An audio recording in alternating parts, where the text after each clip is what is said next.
Okay, before I jump into this review, I really need to say a couple things about the last one. First, to the, I guess, the first person who made the comment of, actually, he was shot in the Patara earring, not actually, like, in his face. Thank you for letting me know. I went back and double-checked it. To the other 30-plus people who made that exact same comment, man, fuck you guys, alright? Just take the 5 seconds to check the goddamn comment section to see if anyone else has made that comment, alright? Especially if it's one you think that, like, a lot of people are going to make. And, like, a very special fuck you to the person who wrote, you probably already know this by now, but he was shot in the Patara earring, and then took the time to screen cap that, and then send that to me on Twitter. That's just fucking obnoxious.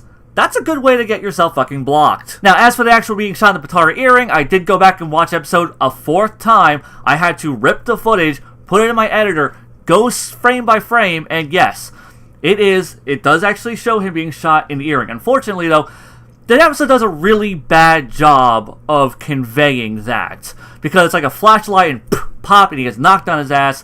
The only real indicator you get is that his earring is swaying back and forth after that. And to me, that was just, yeah, his earring was swaying because he got knocked on his ass. That's kind of how physics work.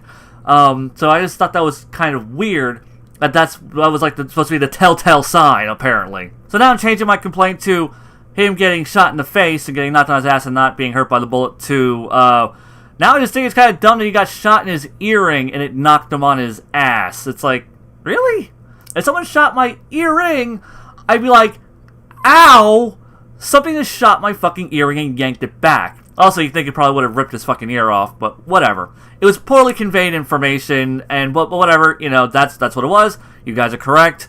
I think it's still kind of dumb, but it's not as bad as I was thinking. So there you go. Another small correction I wanted to make is that I said that, like, you know, pretty much the animation was bad until the very end. That's not true. The Trunks fight also looked really good. And I think like a bigger issue is not the animation, but the storyboarding. The storyboarding is god fucking awful. That is the real issue here. Because even after, like, the big, like, Vegeta fight thing, like, you know, you see him, like, pick up Black at this really awkward angle, and there's just really flat, bland, static angles for a lot of that episode. Terrible shot composition throughout most of it. Really just a very bland, poorly storyboarded episode with some really bad like artwork throughout. Like, the fight scenes look good. You know, that's very clearly Tate working on that. That stuff looked good. Whoever the hell was filling in for him just to do, like, those non-action based scenes, that guy was pretty goddamn mediocre to bad. So yeah, that's really what I meant, and that was kind of my fault for not really conveying that better. Now on to this episode 64, and oh man, this one, whew. Alright, so when I originally watched this episode, I did not, like, I walked away from it just kind of numb and bland, and I knew I didn't like this episode, but I had trouble conveying into words what I thought was wrong with it as a whole. And, like, going back and reflecting on it and thinking about it, and then I eventually went back and rewatched it, I was just like, well, the problem is, like, everything is wrong with this episode. Almost nothing, god damn, works. There's a couple of interesting ideas at play, but even those few interesting ideas are kind of undermined by bad things following them. Right out of the gate, this episode really loses me because Black starts telling Vegeta that, oh, okay, I see it. You're so much stronger now because you're angry. You're angry about what happened to your son and blah, blah, blah. And I'm like, again, we're falling back on this whole anger thing. Like, anger makes all characters more powerful. And it's like, that is not the case. That has not been the case in this franchise. Yes, Gohan got these rage boosts. Yes, anger has been used to trigger transformations. Just being angry in this series has never just, you know, made characters stronger. If that were the case, Vegeta would have been an unstoppable beast throughout 90% of Dragon Ball Z. He would have dominated because he is the angriest fucker on the face of the planet and other planets. He is just this little midget ball of rage. Also, the statement rubbed me the wrong way because, you know, this is like the SSGSS form, you know, like the form, you know, created through, like, tranquility. It's this tranquil balance of power. And to say, like, you know, anger is making him stronger, I feel kind of just goes against the idea of what that form is supposed to represent. I feel like anger should maybe destabilize the form, make it weaker, but then again, that's my personal interpretation of like what that form was originally, presented as. But yeah, like, once again, I really hate how they keep saying anger, like, oh, you're stronger because you're angry, blah, blah, blah. That's like, it's always like a rage boost, and this isn't even like a rage boost. He's not in a fit of rage, he's angrier, and thus he is stronger.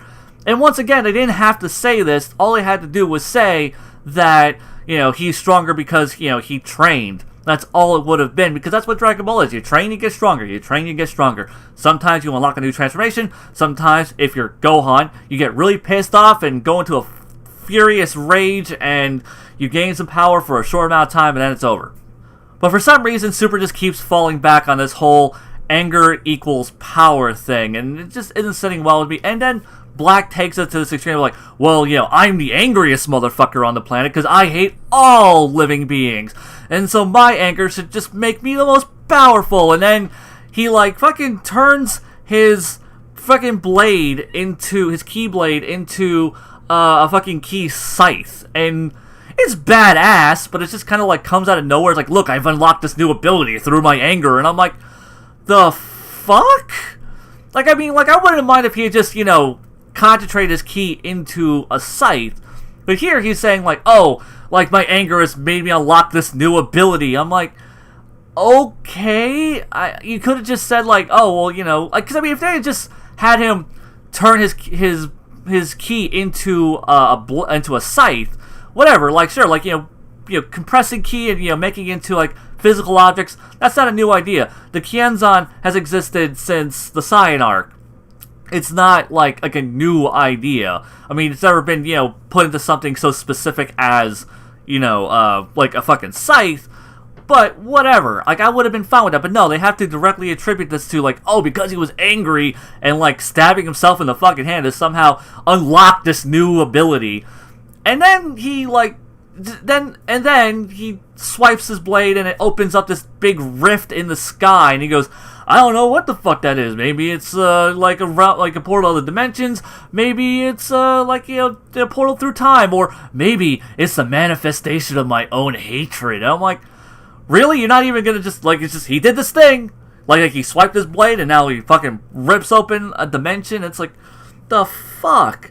So yeah, and this is kind of like an issue that this episode had. Like, this is like the big issue that it's a series of and thens. Like, this character does this, and then, and it's not like this happens because of this, and because of this, like, in any kind of logical order. It's just, you could shuffle, like, these events around, and it's just, I feel like it wouldn't make a difference.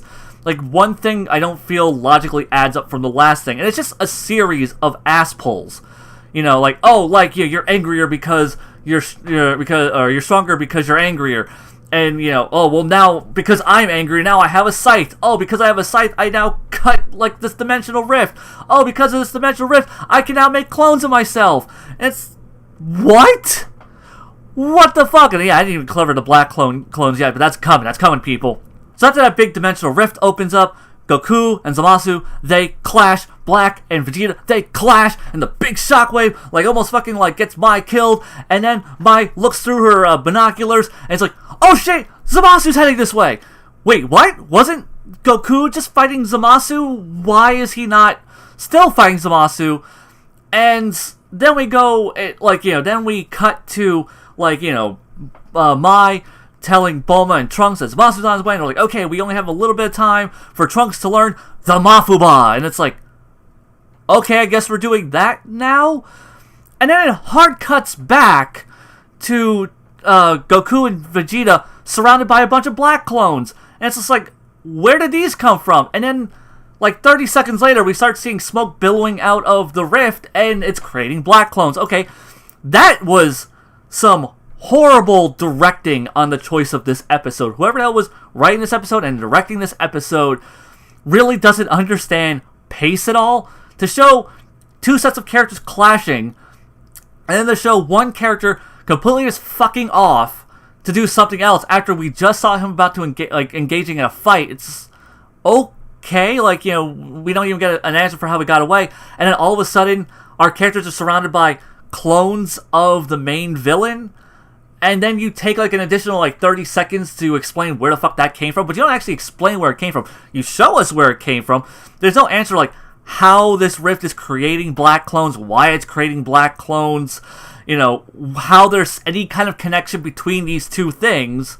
Kind of like just how there was really no connection to how the hell swiping a scythe across, you know, past Vegeta creates a big fucking rift, and how this big fucking rift now creates all these goddamn black clones.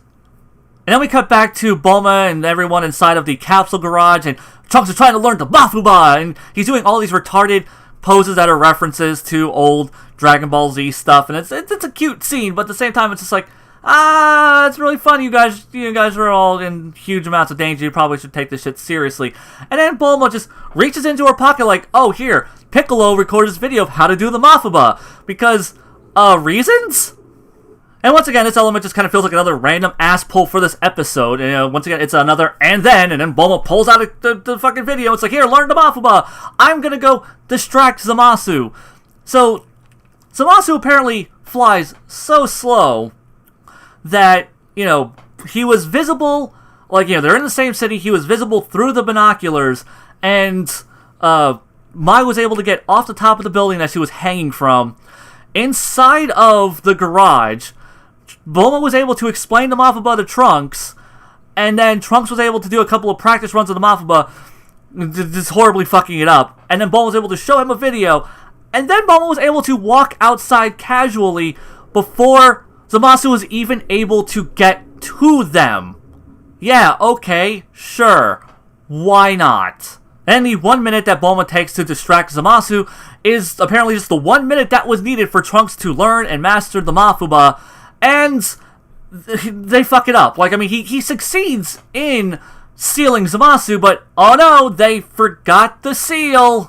Now, last episode, when they showed up with the busted urn, I already thought it was kind of weird that they just showed up with, like, this friggin' clay pot of all things. Like, you couldn't pick something a little bit more durable, but whatever. Or something that fit in a capsule. No, just this clay jar that gets fucking busted. But I felt like the clay jar was supposed to be, like, really important because the seal was drawn on the clay jar. That isn't the case, apparently. You know, like they actually had, like, the seal that was supposed to be separate that went on it. So now I wonder, why did you ever need the clay jar specifically? Like, for anyone who forgets, like, the Mafuba, like, you know, you can seal someone in anything. I mean, you know, the original Daimao was sealed in a fucking rice cooker, for fuck's sake. And then Kami tried to seal a junior inside of, like, a little tiny, like, jar. You know, like a really small, like, handheld jar. And I just thought that, like, oh, well, the jar specifically is needed because, you know, the seal is drawn on. But no, they didn't even have the seal with them. The seal was still at the Muten Roshi's. So they didn't even need the fucking jar. They could have just found any other fucking container. They could have found a goddamn... They could have found, like, a goddamn Tupperware box and sealed his ass in that for all it fucking mattered. It didn't even need to be a jar. So the fact that they even spent time fixing it was a complete waste of time. And now the mere fact that the amulet, or fucking seal, or whatever you want to call it, wasn't with them at all just makes the entire Mafuba subplot of this arc even more irrelevant. Like, I didn't expect the Mafuba to be the thing that sealed them away and beat the bad guys or anything, but now it just feels even more irrelevant. And it feels like this weird retread because, like, the very first time they went to the future, oh no, we forgot the Senzu. And now this time they go back, like, oh no, we forgot the seal. It's like, really? Like, we're just gonna have these characters be absent-minded idiots. Like, I mean, like, Goku, that makes complete sense for him to just fucking leave the Senzu laying on a goddamn bathroom sink. That makes a perfect amount of sense. But Bulma and everyone else forgetting the goddamn seal after they forgot the Senzu the first time just felt like lazy-ass cop-out writing. And now they're, like, setting up the situation of, oh no, now we can't even use Mafuba at all because we don't have the seal. You know, you have Kaioshin and Gowasu, like, right fucking there. They could use the time ring, go back to the main timeline, you know, fucking use the Kai, pick up the seal, then use the time ring to go back into the future and give them the seal. It's not a difficult thing. I don't know why they're not doing that. But, yeah, we need this artificial sense of tension, so why the fuck not? Well, whatever. I thought, like, this episode was just a complete clusterfuck. And at the very end, you know, because of them being scared of the Mafuba, you know, they're like, you know, fuck it, let's just fuse. And they fuse, and episode ends. It's over. God damn it, this episode was such a clusterfuck. It was just, Like, this episode just felt like whoever the hell was writing it just went up to, like, their 14-year-old son. It's like, hey, son, name a bunch of shit that you think would be cool to see in an episode of Dragon Ball. And he just kind of stapled all of these fucking ideas together. Because, like, the only thing that's really relevant in this episode is that Trunks tries to use the Mafuba, he fails at using the Mafuba, and then the Mafuba scaring Zamasu leads to them fusing. That is it. Everything else is just padding. It is just there to take up space, so that way the big end episode cliffhanger can be Black and Zamasu fusing, and they can have that big, like, oh man, what's gonna happen next episode thing, and then, but everything is leading up to was such fucking garbage. It was poorly written, it was poorly paced, it was poorly directed. This was one of the absolute worst episodes of Dragon Ball Super. It is by far the worst episode of this arc. Now, does that mean that everything in this episode was bad? No, like I said at the very beginning, there are some positive things. Like, I really like the idea of Bulma stepping up, trying to be, like, responsible. And now, as I said near the beginning of this video, there are some things that I think are great conceptually, but just completely fall apart because of just, like, what's surrounding it and the execution used there in it. First off, Bulma being a decoy. That, I love the concept. The idea of, like, because Bulma's always been very cowardly. You know, anytime she ever wants to, like, get in, like, the thick of the action, it's really just, I want to see what the big bad guy looks like. Here, she is trying to be, like, an active agent in the story. Like, she's trying to serve, like, you know, a purpose, and, you know, she's trying to distract, you know, a person who could easily wipe her out in seconds. And, you know, like, it's a really brave moment for Bulma, and a great character moment for Bulma. Unfortunately, though, this entire decoy thing is just so she can buy Trunks the 1 minute he needs to learn and master the Mafuba. Okay. And then, you know, there's the Trunks and Mai, like, you know, teaming up. You know, it's this great moment. They have this great dialogue between Zamasu and them, and, you know, like, you know, especially between Mai and Zamasu. Like, Zamasu talking about, like, you know, like, you mortals are beneath me, blah blah blah, and Mai being like, you don't know anything about mortals, and it's a great conversation, and it's a great back and forth. And I love the idea of just, like, yeah, like, these low-tier characters are doing something really majorly plot relevant. Unfortunately, though, it's Trunks using the Mafuba. And I really wish that that's something that could have been built up a bit more. Like, something they could have started last episode. Like, that would have been great. Like, you know, like, that's something, like, but no, they didn't. Like, it's, you know, even if he had just tried it a couple of times, you know, we could have seen him trying to practice it and learn. It's like, okay, I think I can do this. You know, maybe that would have been better, but, you know, because it's just like this thing he learns in 1 minute, it's supposed to be this more complicated technique that isn't like, you know, like the Kamehameha where you just put your hands together and then fire a ki blast out of your hands. This is supposed to be like a more complicated technique. It's something that Tenshin Han had to practice at, something that Goku had to practice at, and here it's something that Trunks just goes, oh, okay, I suppose, alright, cool, I got it, I'm gonna go save the day now. And once again, the whole Mafuba thing is completely undermined by the fact that they forgot the fucking seal.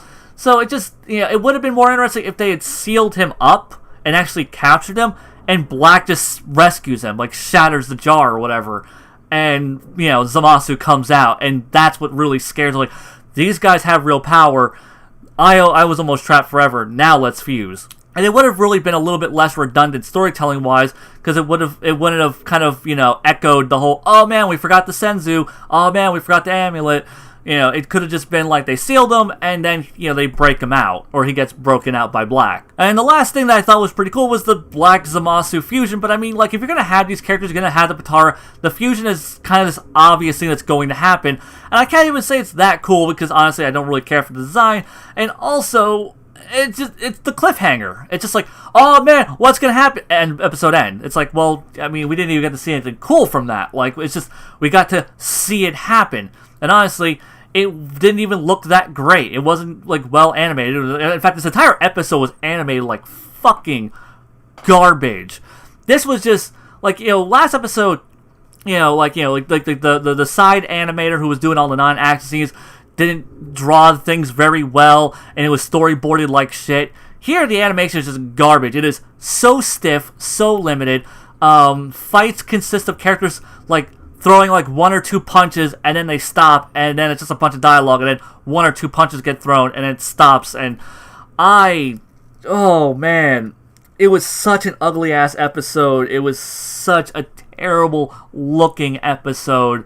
And it didn't even have like nice slick animation to fucking, make up for the weak story. It couldn't even have that. So directing wise it's garbage.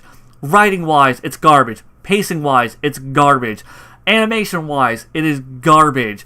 This is a really bad episode of Dragon Ball Super, and though I may sound like really angry, no, I'm not being angry, I'm just kind of projecting.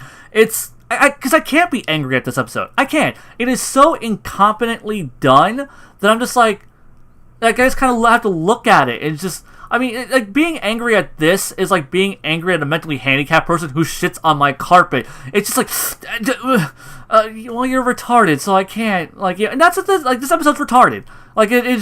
It's just like, I just want to be like, oh, you poor thing. Let me go get the shovel to clean the shit off my carpet. Thanks, Dragon Ball Super Episode 64.